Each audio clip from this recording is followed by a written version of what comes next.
Among the legacies of American and European colonization in South and Southeast Asia is the collection and display of Buddhist material culture in museums, both in their colonies and in their institutions at home. Sculptures of the Buddha, once adorned with saffron robes, made of cotton or silk and embellished with gold leaf, were presented not as portraits of the Buddha, to be prayed to and to be confided in, but as objects of art, admired for their artistry.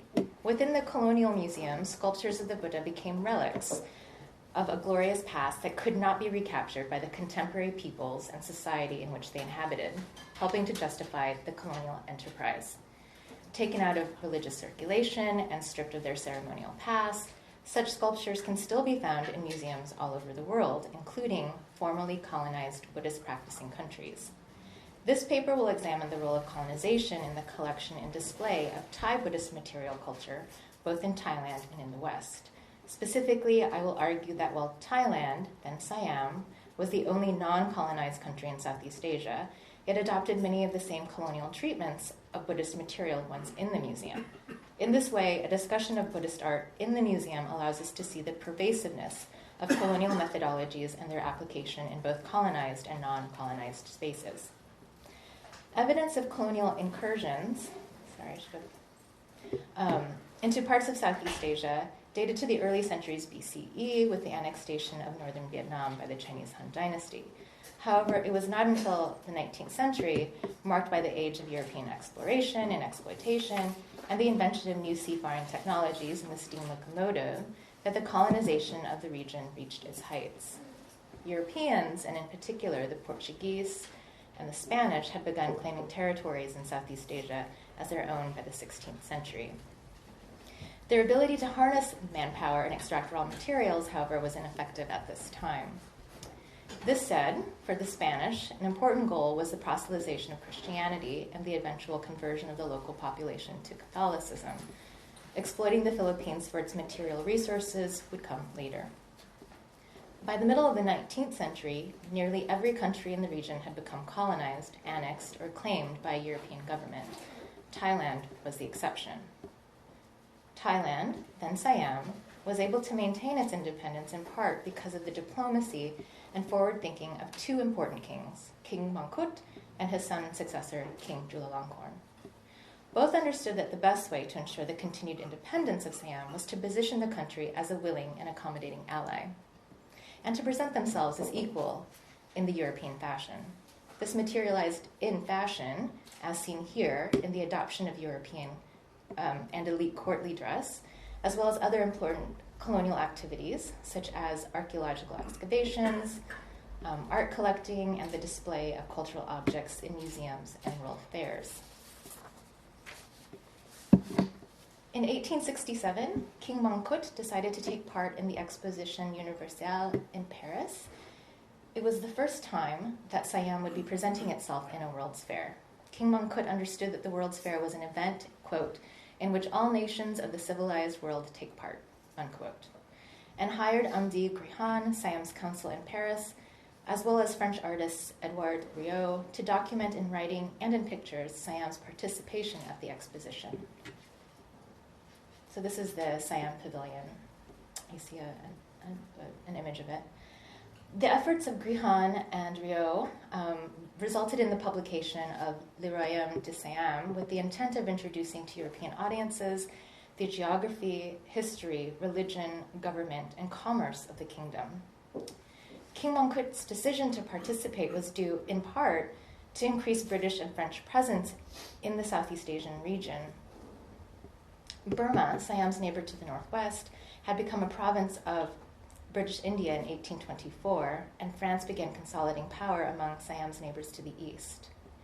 In a strategic move to demonstrate Siam's equal stature to that of European empires and that of the U.S., Mongkut personally oversaw the selection of objects to be included in the Siamese exhibition.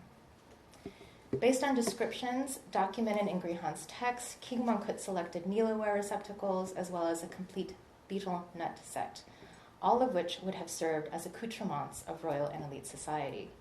A portrait of King Mongkut was included by the French painter Jean-Marie Fouque that hung high above the extravagant receptacles below.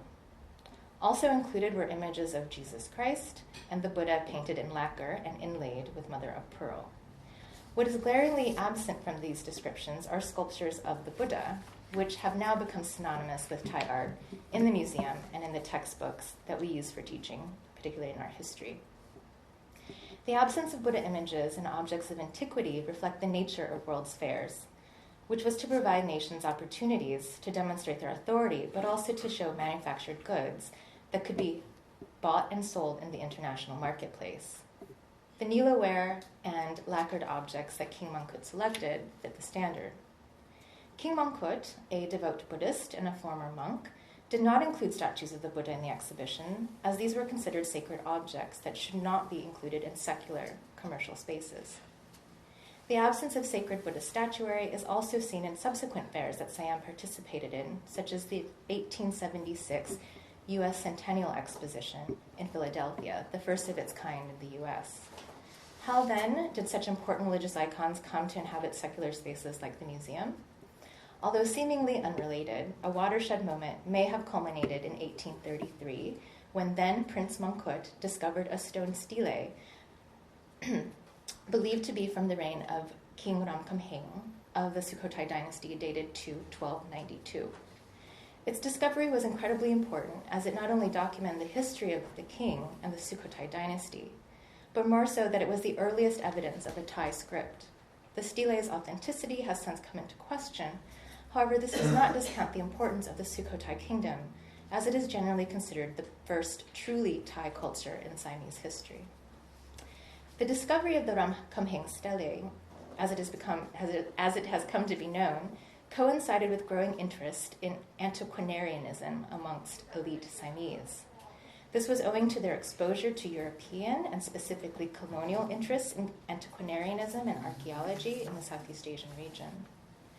As colonial administrators began documenting and cataloging their territories, archaeological excavations became an important facet of their enterprise.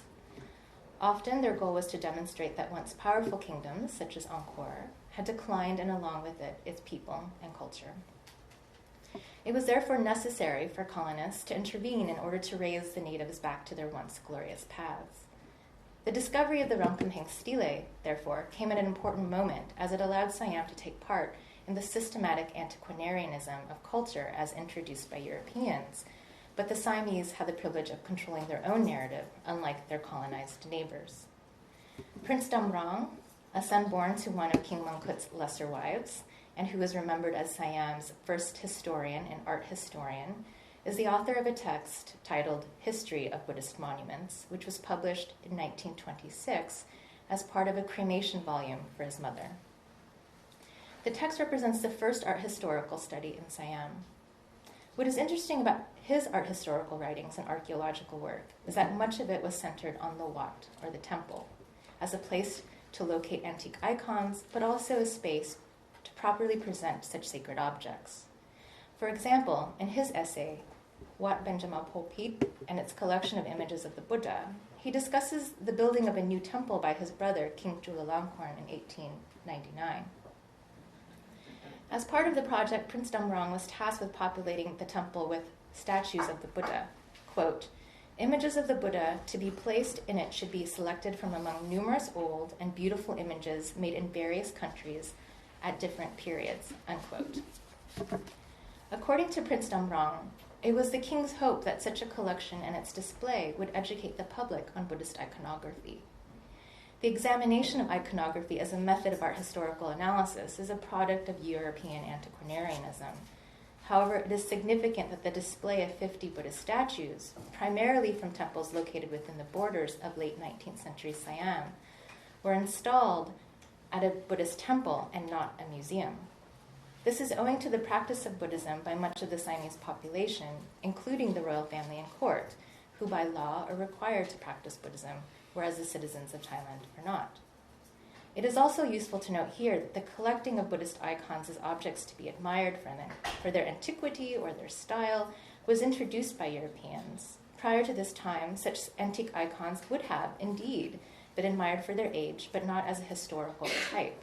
Instead, they were, and continue to be, admired by practitioners as potent sacred icons of the Lord Buddha, with each icon having their own illustrious and storied histories. This is contrasted by pioneering European archaeologists and ethnologists working in Southeast Asia, such as Georges Groslier, founding director of the Musée de Cambodge, who saw the Colonial Museum as the most suitable home for displaced or portable works of art. Although he was the first French person to be born in Cambodia, his relationship to the religious icons of Hindu and Buddhist temples was academic, not spiritual. Siam's first public museum, which opened in 1874, was named the Concordia Pavilion. It was located within the Grand Palace and included in it the collections and personal effects of former King Mongkut, which did not include his sacred icons. These remained in the temple or the Wat. The inclusion of sacred objects in secular spaces in Siam came into practice in the 1920s with the official inauguration of the National Museum on November 10, 1926. As explored and written by Martzi Pileggi, the goal for the museum's founding was to promote Siam's reputation as a country with a distinctive civilization, as well as the ability to conserve, study, and interpret its cultural heritage.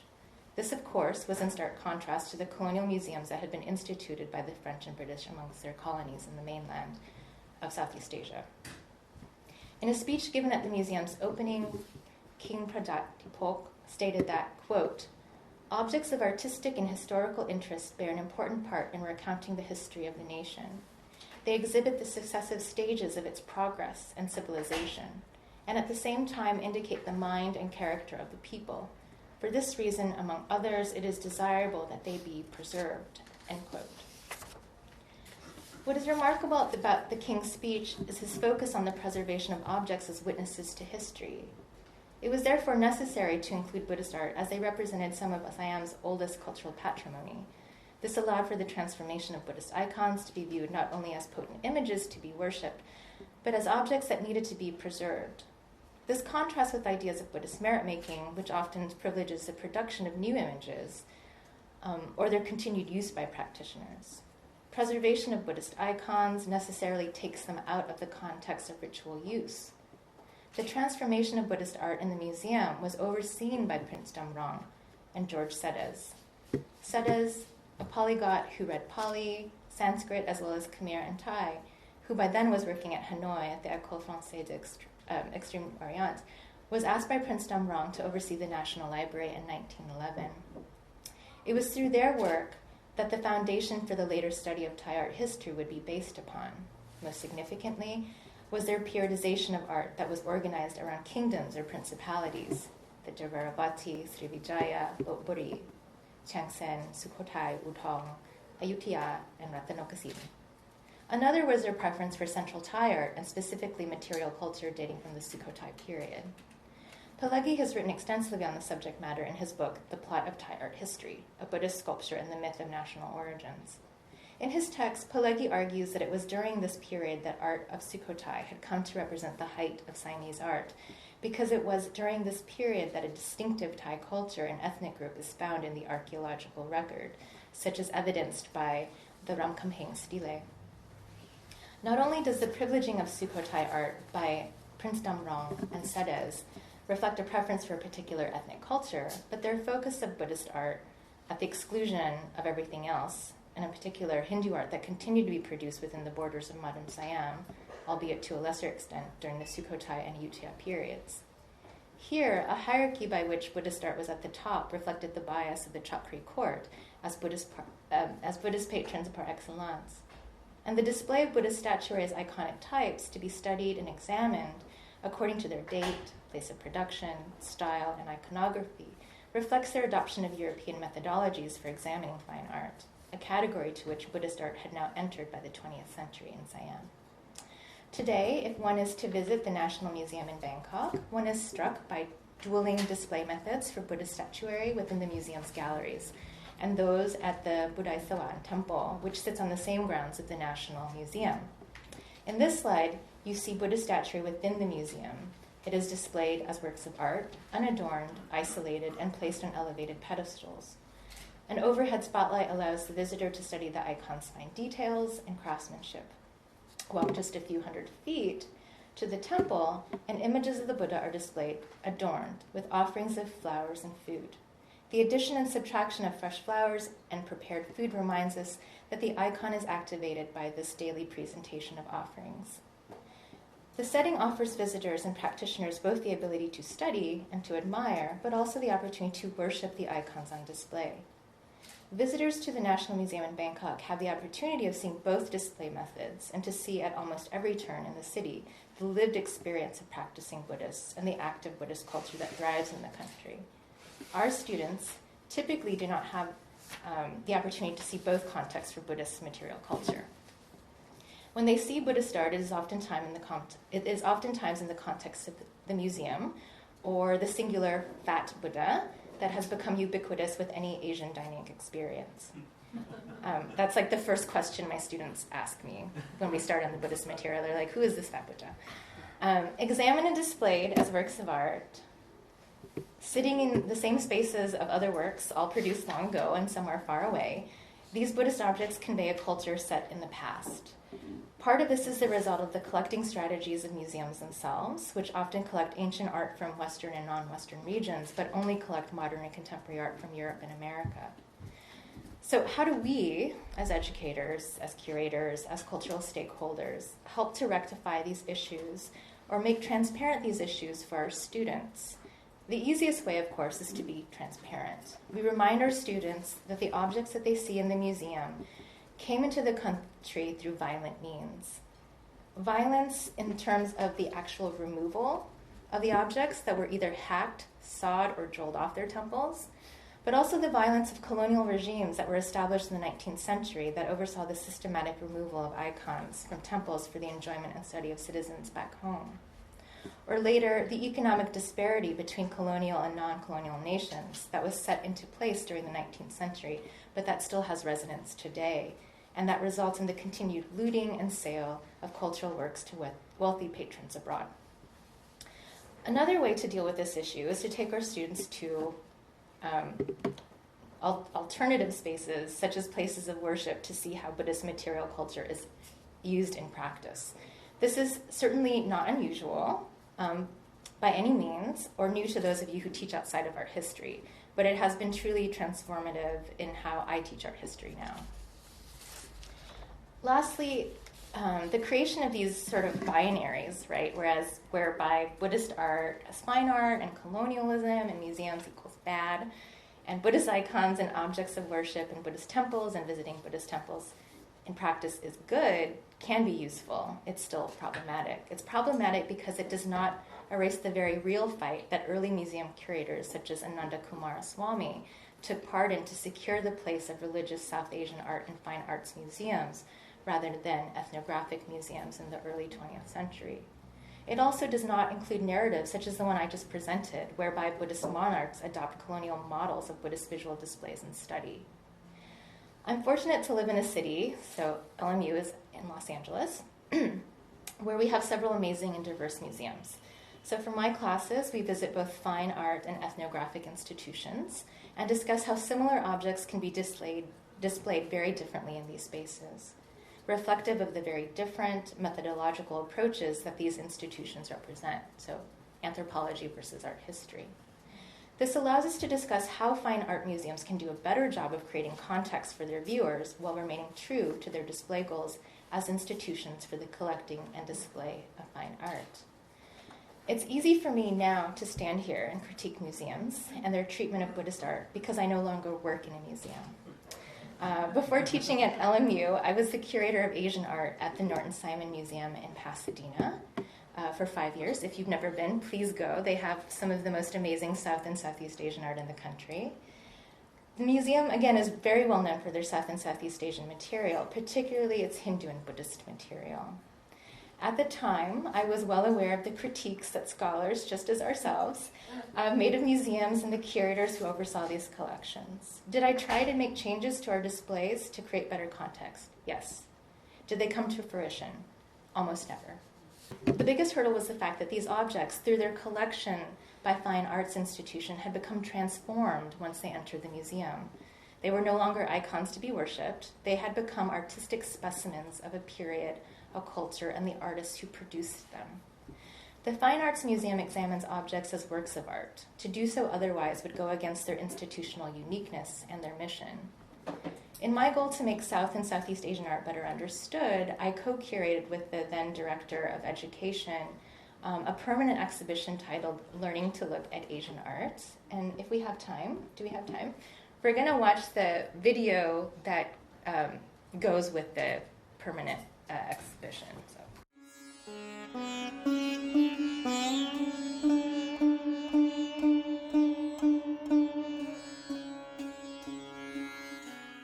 Norton Simon Museum is home to one of the finest collections of South and Southeast Asian art in the country.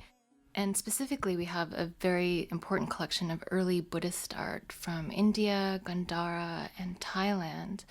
But in addition to that, we also have a really fine collection of medieval Hindu art from South and Southeast Asia, as well as a number of important Jain pieces. When Norton Simon married Jennifer Jones, they went to India on their honeymoon, and they just fell in love with the art in this part of the world and started collecting.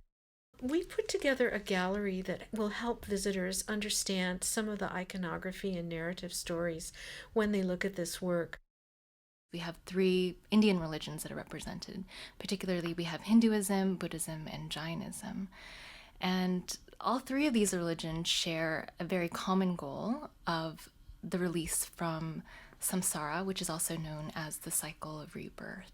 However, the ways in which the devotees of these different religions escape the cycle of samsara is very different, and the gods that help them to escape this cycle are also imagined in very different ways.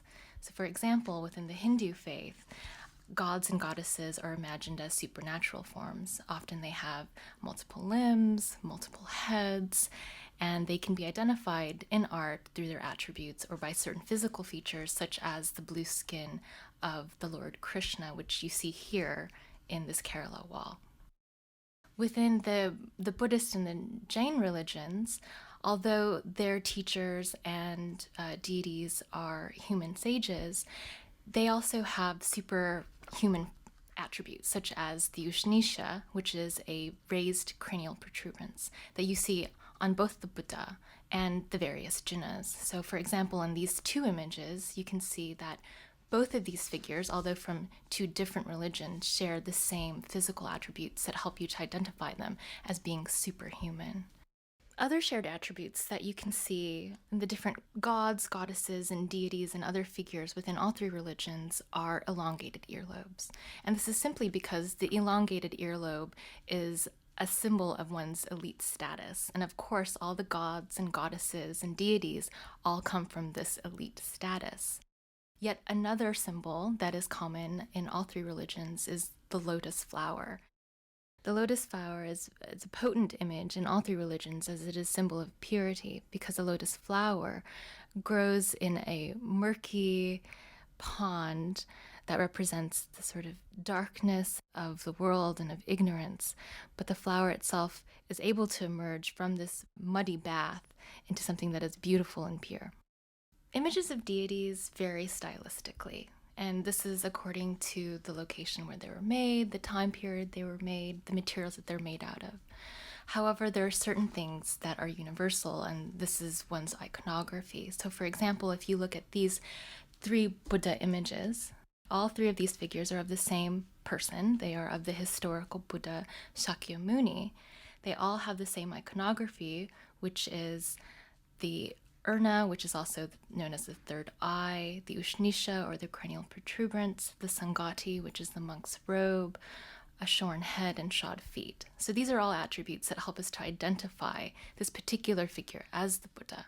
However, all 3 of these figures look drastically different, and that's because style can vary according to geography and time period and maker, and also material. So if you take, for example, these 2 objects, one from Gandhara and the other, Mandavaravadi Buddha, you can see that although the iconography is the same, therefore universal, the way in which they're depicted are vastly different. The Gandharan Buddha was very much influenced by works from the Greco-Roman period, and this is because Gandhara was located along the Silk Route. So for example, the cranial protuberance that's indicated on what should be a shorn head is actually displayed as this very luscious bun of hair. By contrast, the Mandavaravadi Buddha, the cranial protuberance is under this mound of hair that's depicted in snail-like curls. And this has a lot to do with the fact that the Mandavaravadi artisans were very much influenced by artists from India, and this was a style that was seen in early Buddhist art from India. We hope that visitors will be able to make associations with different artworks and identifying significant figures in the different religions.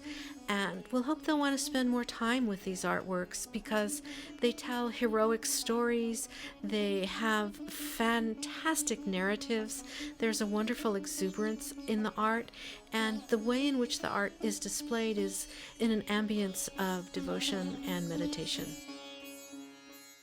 My curation of this space was also a reaction to the numerous times I would hear visitors, both young and old, comment on the, quote, monsters they saw in the galleries. This gallery, which serves as an entrance to the Asian collection, was conceived as a space that would welcome and introduce visitors to the Asian collection at the Norton Simon Museum, which is focused on iconic statuary representing antique religions, as I indicated. While it was my hope to create a space that would allow visitors to better understand the works in the museum, I realized that by highlighting them in this way, I was unnecessarily othering them and making visually and conceptually apparent their foreignness to our mostly American audience. Museums do not typically have galleries dedicated to the reading and understanding of Christian deities and figures. This is some of the imagery that's in the galleries. So why have one for Hindu, Buddhist, and Jain imagery? It was my conviction then, as it is now, that in an increasingly secular society, museum visitors need visual aids to help them read religious imagery. My regret is that while there is such a space for Asian art at the Norton Simon Museum, there is not a similar space for the diverse and abundant Christian imagery in the European collections at the same museum. While museums treat their Asian collections, and for our purposes, their Buddhist collections, differently, the result is that it is perceived as being foreign. I say this in a time when many of our students can identify a sculpture as being representative of Buddha. They may not know what each attribute of the Buddha signifies, but his overall image is recognizable as that of the Buddha to them. And so from time to time, I wonder if the gallery, which is still there, should be dismantled. However, now that I'm a professor, I realize that some of my students, like many of the museum visitors, need such visual guides to introduce them to the material so that they can understand it. And then from there, they can take the next steps to critically think about how an object came into the museum, why it is displayed the way it is, and why, perhaps, others are not. As authoritative voices, the museum and the labels that they provide for visitors do not prompt such questions, but I wish they would. So until then, it is our job to keep asking such questions of our students. Thank you.